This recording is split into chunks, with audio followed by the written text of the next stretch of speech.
आज हम बनाने जा रहे हैं कुकम्बर डिप। ये डिप बहुत ही टेस्टी बनता है और फटाफट बन जाता है। इसे आप ब्रेड के ऊपर लगा के भी खा सकते हैं या किसी स्नैक्स के साथ भी खा सकते हैं। सबसे पहले हम ये खीरे के दोनों एजेस काट लेंगे। इन्हें ऐसे काटना है। इसे हमने अच्छे से वॉश कर लिया था क्योंकि हमने इसे छिलके समेत ग्रेट करना है। इसको थोड़ा सा चख के भी देख लेंगे कि ये कड़वा तो नहीं है। कहीं अगर कड़वा होगा तो आप दूसरा खीरा लीजिए। हमारा खीरा मीठा है तो हम इसे अब ग्रेट करेंगे।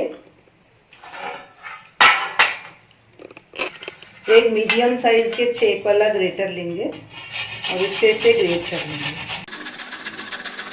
खीरे को हमने ग्रेट कर लिया है। अब इसे हाथों से अच्छे से निचोड़ लेंगे और इसका सारा पानी निकाल लेंगे। अच्छे से इसे दबा के निचोड़ना है।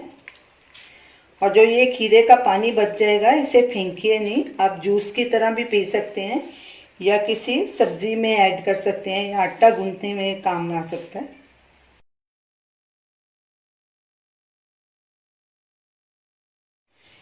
ये हमने 1 कप थिक दही लिया है। तो अगर आपका दही पतला है तो उसे कपड़े में थोड़ी देर टांग के उसका पानी निकाल लीजिए। उसमें ये कुकम्बर डालेंगे दही में और इसे फेंट लेंगे अच्छे से। साथ में ये हरा धनिया, ये तकरीबन 2 टेबलस्पून है, ये भी डाल देंगे। काली मिर्च 1/4 टीस्पून, जीरा भुना हुआ 1/4 टीस्पून, सॉरी 1/2 टीस्पून, काला नमक 1/4 टीस्पून या स्वाद अनुसार, सेंधा नमक 1/4 टीस्पून, ये भी स्वाद अनुसार। अब इन सब चीजों को अच्छे से मिक्स कर लेंगे। हमारा क्रीमी कुकम्बर डिप तैयार है। तो ये रही हमारी आज की रेसिपी कुकम्बर डिप।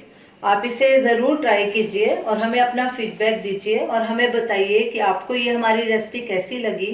हमारे वीडियो को लाइक कीजिए, शेयर कीजिए, हमारे चैनल को सब्सक्राइब कीजिए। Thanks for watching.